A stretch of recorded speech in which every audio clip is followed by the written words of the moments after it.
करिता या ठिकाणी रामाचं नाव घेतल्यानंतर रामाच्या जन्माचं चरित्र ऐकल्यानंतर प्रत्येक गोष्टीचं फळ असतं. त्या पद्धतीने पूर्व कथेचं अनुसंधान असं आहे की या ठिकाणी कौशल्या माता आणि दशरथाचा संवाद आहे. कौशल्याने डोळे उघडलेले आहेत आणि राजा दशरथ डोळे विचारण्याच्या निमित्ताने ठिकाणी कौशल्याच्या मंदिरामध्ये आलेला आहे आणि ती कथा आपल्या सर्व मंडळीला या ठिकाणी लक्ष देऊन ऐकायची आणि आपलं पुनर्जीवन करण्याकरता किंवा आपला उद्धार करण्याकरता किंवा आपल्या पापाचा नाश करण्याकरता शरीरामध्ये काही वाचिक आणि मानसिकाचा पापाचा नाश करण्याकरता भगवान प्रभूचं चरित्र आणि त्यांची कथा आहे. ती कथा लक्ष देऊन ऐकायची नाथ महाराजाची विनंती आहे. कौशल्या राम गर्भे स्वरूप स्थिती राजा प्रवर्ती धर्मे पुत्रार्थी डोईच्या स्वादाची प्रीती डोळ्याने चित्ती अवधारा. नाथ महाराज सांगतात सज्जनानो मायबापानं कौशल्या रामातीत झालेले रामाच्या आनंदामध्ये निमग्न आहे. राम म्हणता रामाचे हुजन पदी बैसोनी पदवी घ्यायचे असा अधिकार त्या कौशल्य मातेचा या ठिकाणी प्राप्त झाल्या. राजा दशरथाला आपल्या वंशाला दिवा व्हावा पुत्र व्हावा आपल्या कुळाचा उद्धार व्हावा आणि मी पुत्रमुख पाहू या उद्देशाने राजा दशरथ कौशल्य मातेकडे या ठिकाणी राजा दशरथ आलेला आहे आणि आल्यानंतर त्या ठिकाणी राजा दशरथ कौशल्यला या ठिकाणी आता डोळ्यांचं निरूपण विचारतो ते आहे का. राजा म्हणे स्वमुखे कांती काय आवडी आहे तुझे वेगळी सांग डोळ्याते सानी परते ब्रह्माशी. राजा दशरथाने कौशल्याला विचारण्याकरता सुरुवात केली. बायको ती म्हणली नाही ऐकू. ती भगवान प्रभू रामचंद्राच्या नामचिंतनामध्ये अशा प्रकारे किंवा भगवान रामाच्या नामचिंतनामध्ये रामाच्या असो ऐसा कोठे आठवची नाही किंवा विषयी विसर पडला विषय सांगी ब्रह्मरस ठसावला माझी मद झाली अनावरवाच्या छंद या नामाचा घेतलासे असा अधिकार त्या कौशल्य मातेचा प्राप्त झालेला असताना राजाने विचारलं कौशल्य तुझ्या मनाची आवडी काय. प्रत्येकाने महाराज आपली स्त्री काही मासिक या ठिकाणी नंतर गरोदर असल्यानंतर तिला ढोळे विचारण्याचा अधिकार असतो. प्रत्येक महिला ढोळा विचारत असताना कोणाला फिरायचं असतं कोणाला खायचं असतं कोणाला या ठिकाणी अनेक प्रकारचे ढोळ्याचे प्रकार असतात. म्हणून या पद्धतीने कौशल्याने या ठिकाणी आपल्या ढोळ्याचे विवरण करत असताना राजा दशरथाला विचारलं कौशल्या काय बोलते ते ऐका. येरी म्हणे मी अवघा रामा मग माझी तवा कैचा भ्रमा अवतरलो पुरुषोत्तम देवाचे श्रम फेडावया. कौशल्य मातेने बोलण्याकरता सुरुवात केली. येरी म्हणून आली ती कौशल्य म्हणाली कोणाला म्हणाली कौशल्या मी कौशल्य नसून मी राम आहे. राम म्हणता रामाची व्हायचे पदी बैसोनी पदवी घ्यायचे. रामनामाच्या चिंतनाने किंवा राम आपल्या उदरगर्भामध्ये आल्यानंतर महाराज ती म्हणाली भ्रम टाकून द्या मी राम आहे मला ढोळ्यांची कोणीही पद्धतीची गरज नाही. हरीची दासा हरिदाही दिशा आणि भावे जैसा तैसा हरी अशी माझी प्राप्त अवस्था आहे.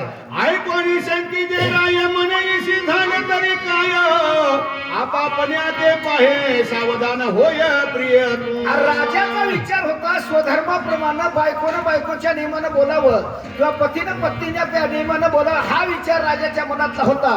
पण ती ना आज महाराज एक राजा या ठिकाणी कौशल्य पत्नी नसून हे भगवान प्रभाचा रामचंद्र कैवल्याचा पुतळा आणि प्रगटला भूतळा भगवान परमात्मा जिच्या उदरात आहे तो अवताराला येणारे दुष्टांचा निपांत करणार आहे. म्हणून ती कौशल्य माता कौशल्य नसून रामाती झालेली आहे. म्हणून अशा अवस्थेमध्ये या ठिकाणी संपूर्ण दिशेमध्ये यौम रामे कोंबले अशी अवस्था त्या कौशल्याची झाल्यानंतर कौशल्या देहाती झाली असं नाथ महाराज बोलू लागलेले. येरी म्हणे तो मी नव्हे ना स्त्री पुरुषा नरवा नर ना राक्षसा विश्वाचा जो निज विश्व परम पुरुष श्रीराम. कौशल्याने बोलण्याकरता सुरुवात केली मी बाई नाही आणि मी गडी नाही मला तुझं सगुण म्हणू का निर्गुण रे सगुण निर्गुण एक गोविंद रे या पद्धतीने कौशल्याने बोलण्याकरता सुरुवात केली. मी जगाचा राम आहे. राम जगाचे जीवन राम योग्याचे मंडन राम भक्ताचे भूषण संरक्षण दासाचे दासाचा दास असणारा या ठिकाणी त्यांची सेवा करण्याच्या निमित्तानं आणि अवतार तुम्हा धरा या कारण धरा या जन्महानुषी अशा पद्धतीचा विचार या ठिकाणी कौशल्याने मांडलेला आहे. राजा म्हणे तन्वांगी काय झाले तुझं लागी कैता भ्रम भरला अंगी पाये वेगी मी कोणा. असो राजाने बोलण्याकरता सुरुवात की तुला काय येडं लागलं का भूत लागलं का कीट लागलं का झालं काय अरे या ठिकाणी बोलतीस काय मी बोलतो काय त्याचं प्रश्नाचं उत्तर निघालं पाहिजे. ते न बोलता या ठिकाणी माझ्या विरोधाभासात बोलते असा राजा बोलू लागलेला आहे. येरी म्हणे माझ्या थाई मी जाईशे उरले ना जाई अधिष्ठान जो विजयी आत्मा पाही श्रीराम. आता येरीने सांगितलं, अरे मी म्हणजे उरलंच नाही, असो ऐसा कोठे आठवची नाही देहीचे विदेही पांडुरंग किंवा भोगुदशा, अशी अवस्था मला या ठिकाणी प्राप्त झालेली आहे. म्हणून जे जे दिश्य भूत ते मानी जे भगवंत, आणि हा भक्तियोग निश्चित जाणा माझा, अशी अवस्था माझी प्राप्त झाल्यानंतर ते ह्याती झालेली कौशल्या बोलत आहे. दशरथ म्हणे कौशल्याशी माझे तुझे लग्न झाले ती, ते रावणे अति विघ्न केली, ते विसरली शिकाल कौशल्याने बोलण्याकरता सुरुवात केली. आणि राजा दशरथ बोलायला, तुला येण लागले काय? अहो तुझं माझं लग्न झालं. ते म्हणलं हो झालं. पण लग्न होत असताना राजा रावणाने विघ्न केलं. म्हणजे हो केलं, पण तुझ्या माझ्या लग्नाचा आठवा असताना सुद्धा तू माझी पत्नी, मी तुझा पती, असं असताना या न्यायानं बोलण्याच्या दिवस फटका बोलतीस. माणसाने बोलत असताना योग्य उत्तर मिळालं पाहिजे, आपल्या कामाचं बोललं पाहिजे, असा राजा दशरथ बोलू लागलेला आहे. नाव ऐकोनी रावण येरी म्हणे ते धनुष्य बाण, करू लंकेचे निर्वाण, मारू दारुण राक्षस. रावणाचं नाव ऐकल्याबरोबर कौशल्या माता या ठिकाणी महाराज ताडकून उठली आणि ताडकून उठून बोलण्याकरता सुरुवात केली. कुठे धनुष्य?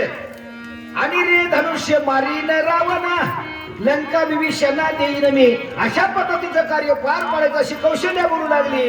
आजा रावणी जेवण चर मुकुट कुंडल अलंकार, राजे जेवणी धरा हो छत्रे, वानर भार चालावा.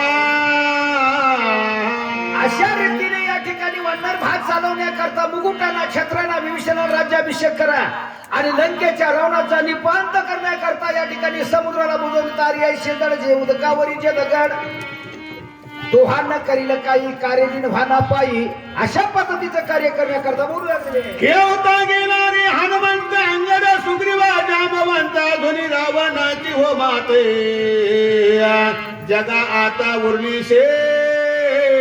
अरे रावण झाडका पत्ता, रावणाला मारायला काय येळ आहे? मारा होता पाचाचा एक वेळा विरी, पाचा भूताचा गोळा, पाचा इंद्रियाचा पाळा, एक वेळा भस्म होईना.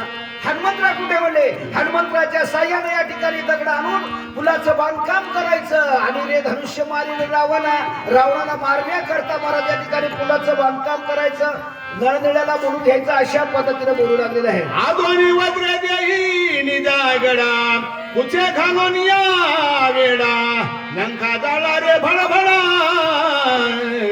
पाडा तडतडा राक्षस. कौशल्या गर्भातीत असताना बोलाली, धनुष्याला बाण लावा, लंकेला धड धड धड धड अग्निबाण सोडा, लंकेला जाळण्याचा प्रयत्न करा, समुद्राला बुजवण्याचा प्रयत्न करा, अशी कौशल्या माता या ठिकाणी बोलू लागलेली आहे. आम्ही बापाच्या रामानरा शिडी बुजारे, सागर पाडा पाडा रे नगरे, निशाचर वस्ती गे.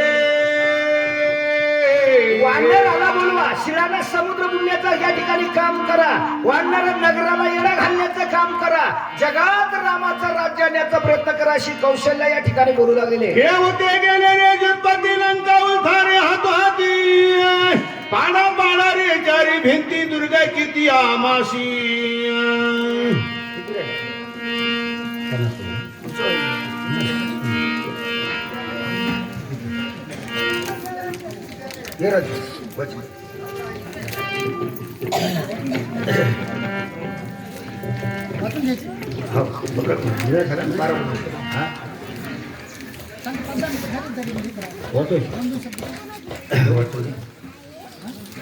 ते बंद कर थोडं रेनगडे. आगत भेदा रे तोडा पांडुरंगाच्या त्रिपुण्या, रावण मारू आती दुष्टा, ध्वज धर्म वास्ता रुचिता, बाण घेवणी स्वांगे छेदू कुंभकर्णाचे टांगे, भेदू रावणाचे सर्वांगे, भिडता माझे मीन सरे. राक्षसाच्या शिरकमळी रंगे खेळू चंडू फळी, साजुका रुधिराच्या कलोळी तृप्ती कंकाळी करुआजी, तोडा नवग्रहाची बेडी, सोडा देवाची बांधवडी, उभो रामराज्याची गुढी, आज्ञा धडपडी. या